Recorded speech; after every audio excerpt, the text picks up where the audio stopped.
Forum के इस कार्यक्रम में आना कई पुराने चेहरे नजर आ रहे हैं,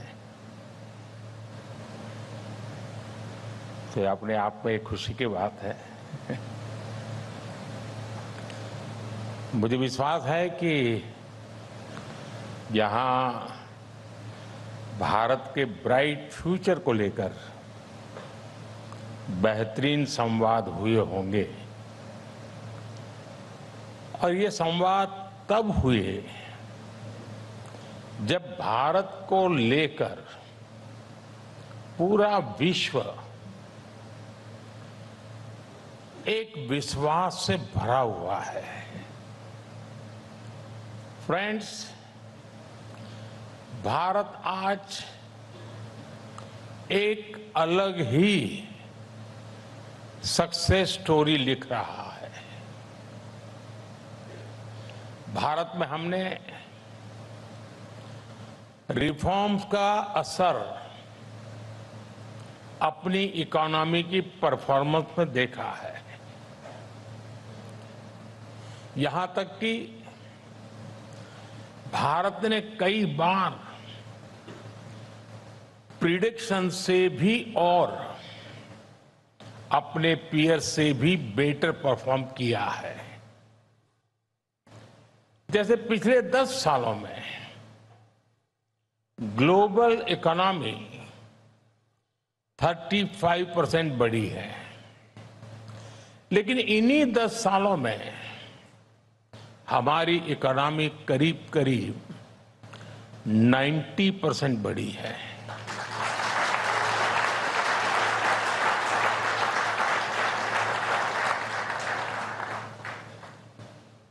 ये वो सस्टेन ग्रोथ है जो हमने हासिल की है। ये वो सस्टेन ग्रोथ है जिसका हम वादा करते हैं और ये वो सस्टेन ग्रोथ है जो आगे भी जारी रहेगा।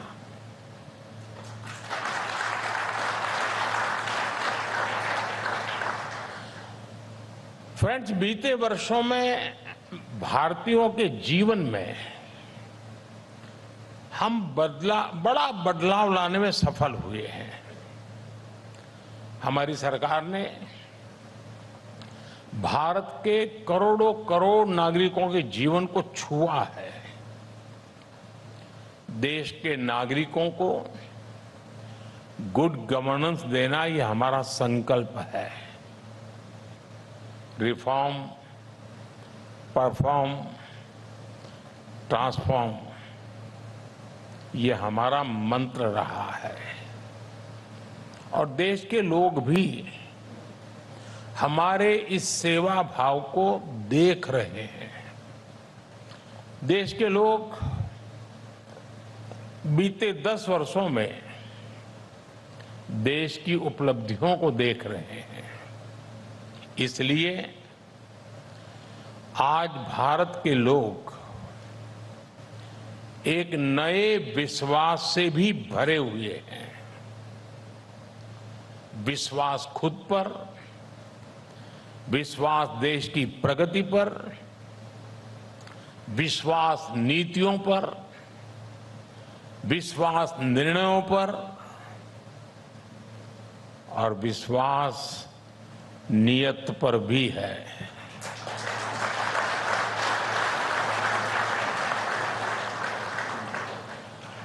आप दुनिया के दूसरे देशों की स्थितियां देखिए।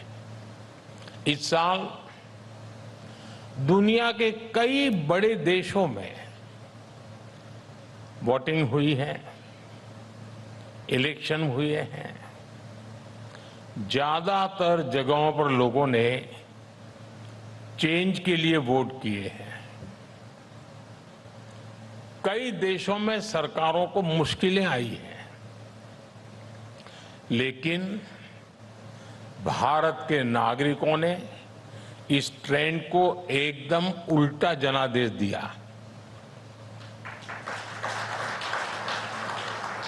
भारत के वोटर्स ने 60 साल बाद किसी सरकार की हैट्रिक लगवाई है।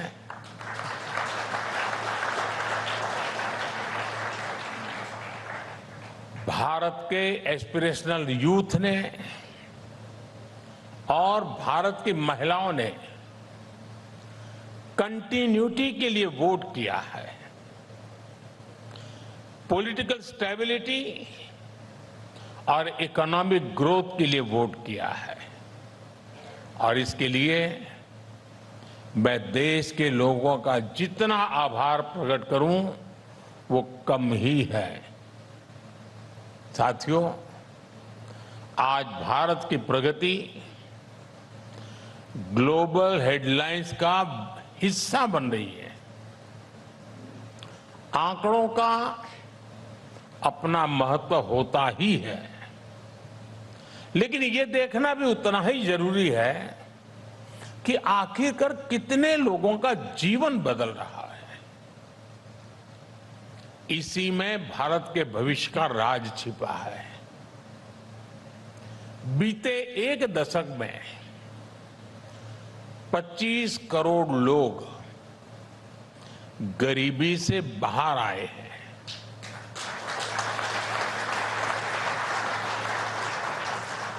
और ये लोग सिर्फ गरीबी से बाहर आए इतना ही नहीं है, उन्होंने एक नियो मिडिल क्लास का निर्माण किया है। ये स्पीड और स्केल हिस्टोरिक है। दुनिया की किसी भी डेमोक्रेटिक सोसाइटी में ऐसा पहले कभी नहीं हुआ। ये भारत में इसलिए हुआ क्योंकि हमने गरीबों के प्रति गवर्नमेंट की अप्रोच बदली। गरीबों में भी एस्पिरेशंस तो थी ही, फाइटिंग स्पिरिट तो हमसे भी ज्यादा होती है, लेकिन उनके रास्ते में बहुत सी बाधाएं भी थी। जैसे उनके पास बैंक अकाउंट नहीं थे, बेसिक सुविधाएं नहीं थी, और ऐसी स्थितियों में हमने गरीबों को एम्पावर करने का रास्ता चुना। हमने उनके रास्ते से बाधाएं हटाई और हम कंधे से कंधा मिलाकर के उनके साथ खड़े हुए। और देखिए कितना कुछ बदल गया। जिन लोगों के पास दशकों तक बैंक अकाउंट नहीं थे, वो आज अपने अकाउंट से डिजिटल ट्रांजैक्शन कर रहे हैं।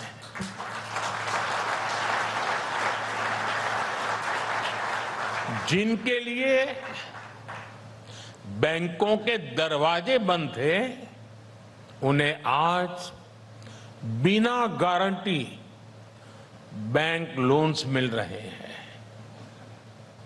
वो आज एंटरप्रेन्योर बन रहे हैं। जो लोग दुनिया में हो रहे बदलावों से अनजान थे, आज उनके पास डिवाइस भी हैं, कनेक्टिविटी भी है और वो बेटर इन्फॉर्म्ड सिटीजन है।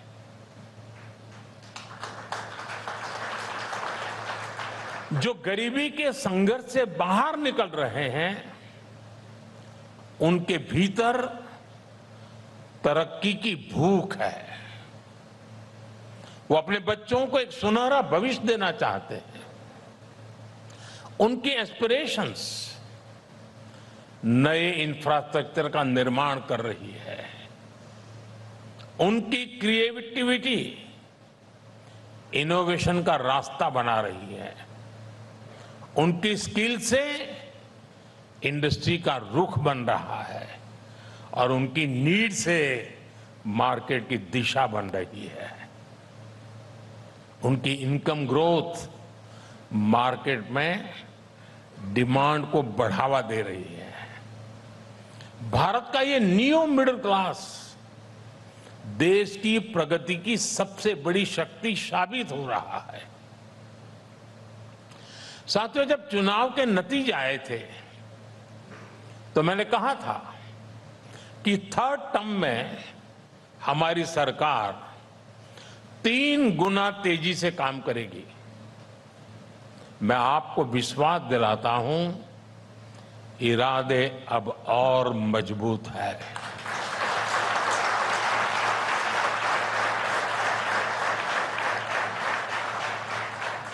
और हर देशवासी की तरह सरकार भी पूरी तरह से आशा और विश्वास से भरी हुई है। अभी थर्ड टर्म की सरकार बने 100 दिन भी पूरे नहीं हुए हैं। हम फिजिकल इंफ्रास्ट्रक्चर को आधुनिक बनाने में जुटे हैं। हम सोशल इंफ्रास्ट्रक्चर का विस्तार कर रहे हैं। हम रिफॉर्म्स में भी निरंतर आगे बढ़ रहे हैं। बीते 3 महीनों में हमने गरीबों के लिए, किसानों, नौजवानों, महिलाओं के लिए एक के बाद एक बड़े फैसले लिए हैं। हमने गरीबों के लिए 3 करोड़ नए घरों को स्वीकृति दी।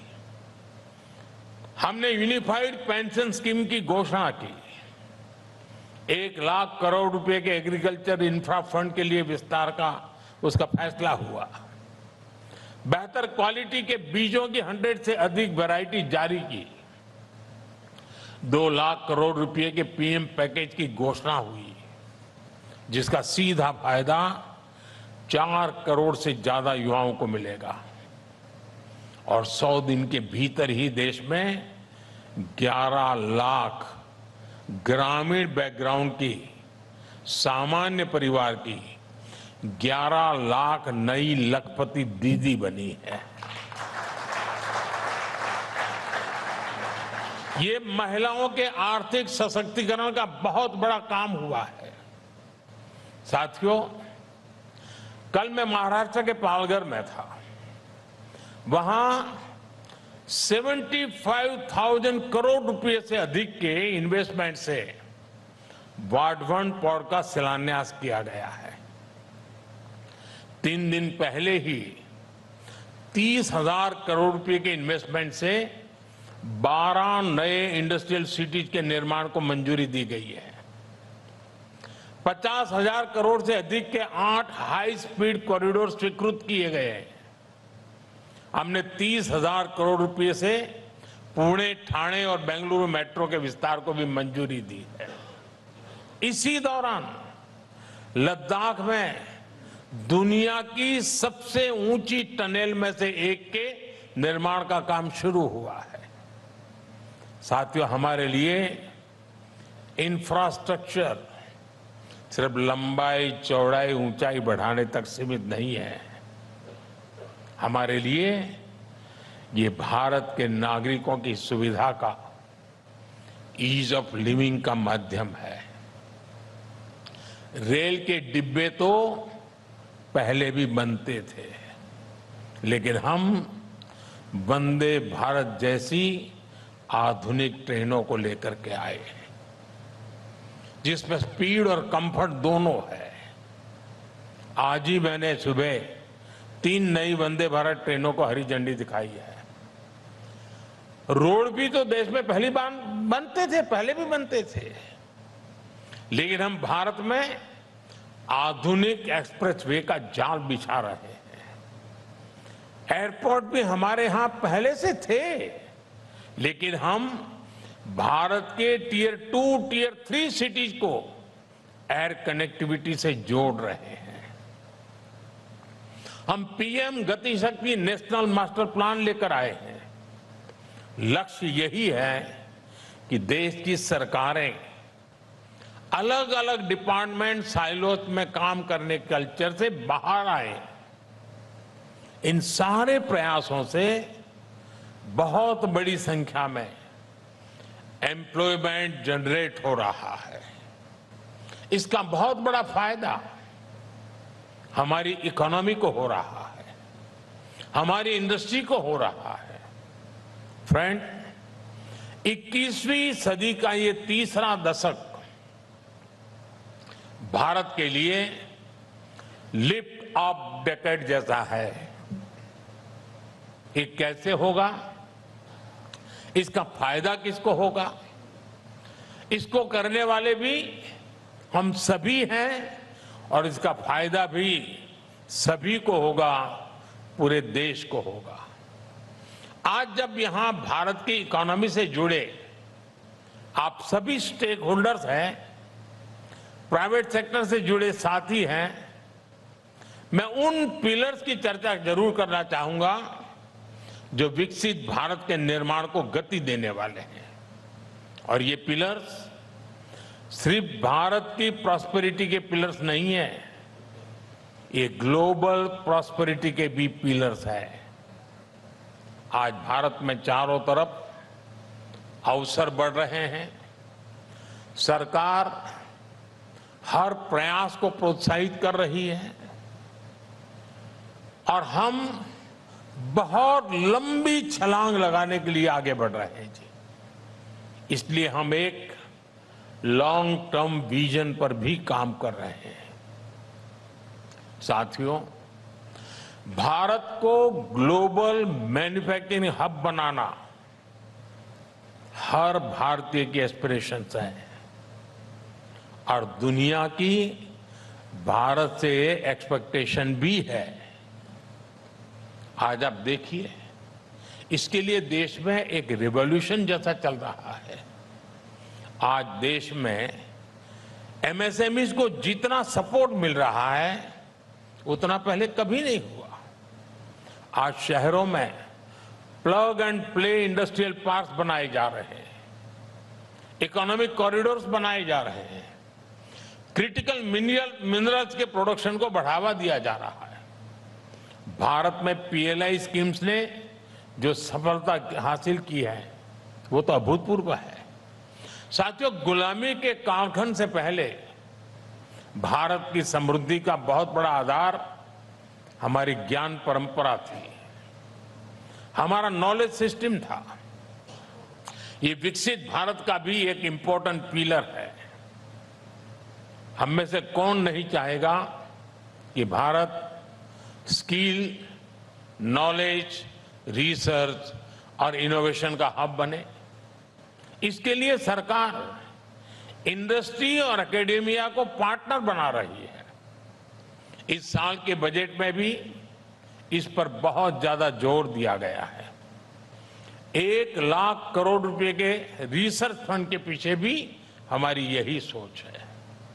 आज देश का प्रयास है कि टॉप विदेशी यूनिवर्सिटी के कैंपस भारत में खुले।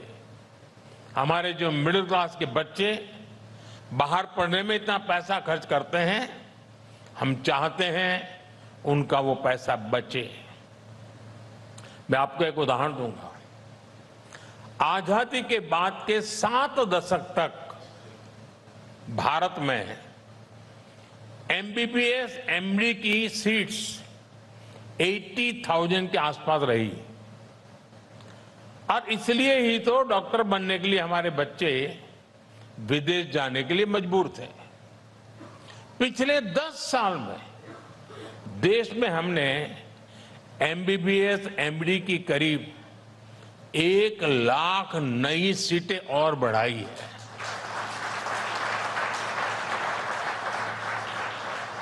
आज देश में एमबीबीएस, एमडी की 1,80,000 से ज्यादा सीटें हो गई है।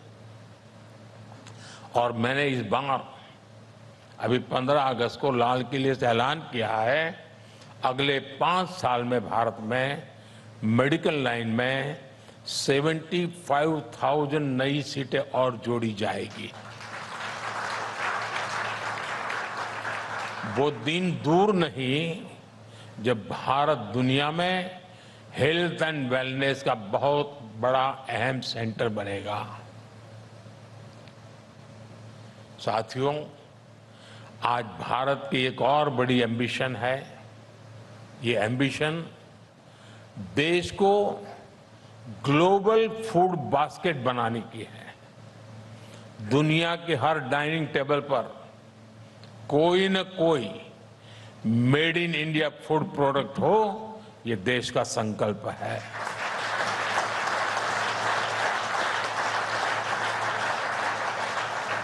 इस संकल्प की सिद्धि के लिए हम कई सारे काम एक साथ कर रहे हैं। आज ऑर्गेनिक फार्मिंग, नेचुरल फार्मिंग पर जोर दिया जा रहा है। हमारे डेयरी प्रोडक्ट्स, हमारे सी फूड, इनकी क्वालिटी पर जोर है। आपने देखा है, पिछले साल पूरे विश्व ने इंटरनेशनल मिलेट ईयर मनाया। किसकी पहल पर? भारत की पहल पर हुआ। दुनिया में मिलेट्स का सबसे बड़ा प्रोड्यूसर कौन है? हिंदुस्तान है। और ये मिलेट्स सुपर फूड है। ये प्रकृति के लिए भी अच्छे हैं, प्रगति के लिए भी अच्छे हैं। मुझे खुशी है कि आज भारत दुनिया के टॉप फूड ब्रांड्स में जगह बना रहा है। साथियों, विकसित भारत का एक और मजबूत पिलर ग्रीन एनर्जी का सेक्टर होने वाला है। आपने G20 में भारत की सफलता देखी है। भारत के ग्रीन हाइड्रोजन इनिशिएटिव को सभी देशों ने सपोर्ट किया। भारत ने तय किया है कि 2030 तक 5 मिलियन टन ग्रीन हाइड्रोजन पैदा करने की कैपेसिटी डेवलप की जाएगी। भारत का लक्ष्य 2030 तक 500 गीगावाट रिन्यूएबल एनर्जी जनरेट करने का है। साथियों, बीते वर्षों में टेक्नोलॉजी ने हमारे ग्रोथ को गति दी है। अब टेक्नोलॉजी के साथ साथ टूरिज्म भी भारत की ग्रोथ का एक स्ट्रांग पिलर बनेगा। दुनिया भर के टूरिस्ट के लिए, हर सेगमेंट के टूरिस्ट के लिए भारत टॉप डेस्टिनेशन हो, ये प्रयास आज देश कर रहा है। आज भारत में ऐतिहासिक और सांस्कृतिक केंद्रों को भव्य और दिव्य बनाया जा रहा है। हमारे जो बीचेज हैं, छोटे छोटे आइलैंड्स हैं, उनको डेवलप किया जा रहा है। और इस समय तो देश में एक यूनिक अभियान भी चल रहा है, देखो अपना देश। देखो अपना देश, पीपल्स चॉइस। इसमें भारत के पॉपुलर टूरिस्ट डेस्टिनेशन की लिस्ट बनाने के लिए वोटिंग कराई जा रही है। नागरिक वोट कर रहे हैं। जिन जगहों को भारत के लोग टॉप डेस्टिनेशन मानेंगे, उन टूरिस्ट प्लेसेस को मिशन मोड में डेवलप किया जाएगा।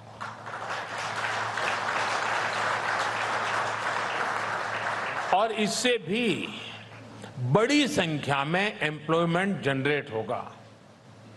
साथियों, आज हमारा देश परिवर्तन में सबकी भागीदारी पर जोर दे रहा है।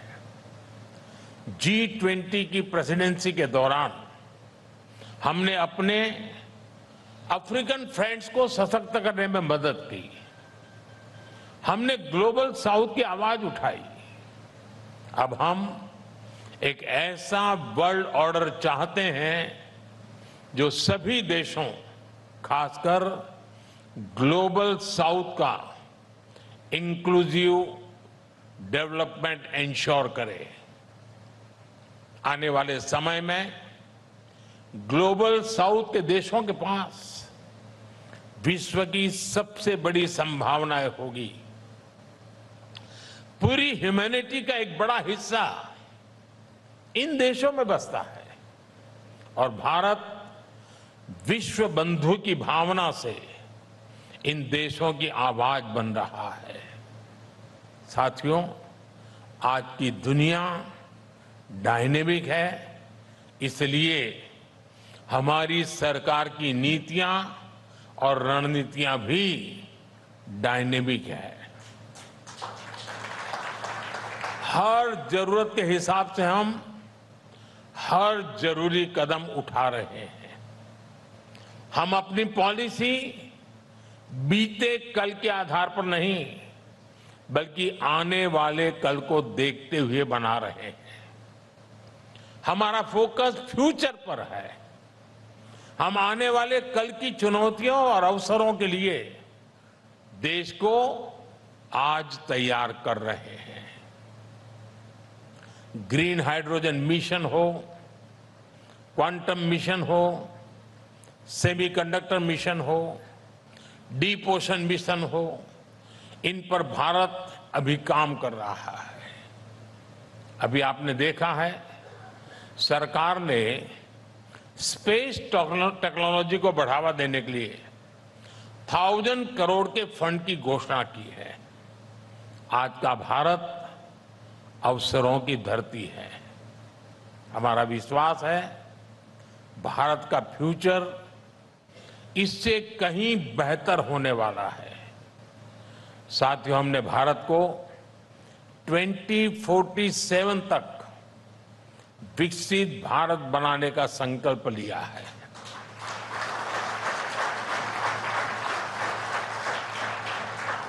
हम जानते हैं आप भी देश की इस यात्रा में बढ़ चढ़ करके हिस्सा लेना चाहते हैं।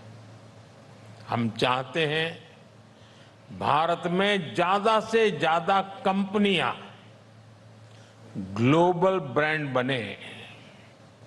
हम चाहते हैं भारत दुनिया के हर सेक्टर में लीडर बने।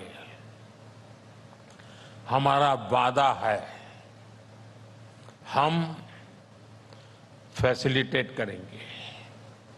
आप वादा करिए, आप इनोवेट करेंगे।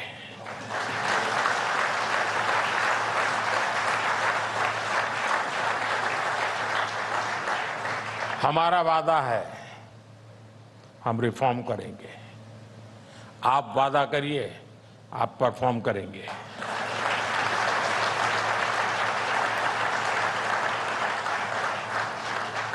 हमारा वादा है, हम स्टेबल पॉलिसी रिजिम देंगे। आप वादा करिए, आप पॉजिटिव डिसरप्शन करेंगे। हमारा वादा है, हम हाई ग्रोथ पर ध्यान देंगे। आप वादा करिए, आप हाई क्वालिटी पर ध्यान देंगे। बड़ा सोचिए। देश के लिए सफलता की बहुत सी गाथाएं हमें मिलकर के लिखनी है। आज का भारत दुनिया में संभावनाओं की सबसे बड़ी धरती है। आज का भारत वेल्थ क्रिएटर्स का सम्मान करता है। एक मजबूत भारत पूरी मानवता का बहुत बड़ा विकास कर सकता है। एक समृद्ध भारत पूरे विश्व की समृद्धि का रास्ता बना सकता है। हमें इनोवेशन, इंक्लूजन और इंटरनेशनल कोऑपरेशन के मंत्र याद रखने हैं। मैं देश और देश के बाहर रहने वाले हर भारतीय से कहूंगा, भारत के हर सामर्थ्य से कहूंगा, आइए इस यात्रा में हम सब मिलकर के एक साथ चलें। आइए भारत को विकसित बनाएं, क्योंकि भारत की समृद्धि में ही दुनिया की समृद्धि है। और मुझे विश्वास है हम ये लक्ष्य हासिल कर सकते हैं। और इसी विश्वास के साथ मैं आप सबका हृदय से बहुत बहुत आभार व्यक्त करता हूं। धन्यवाद।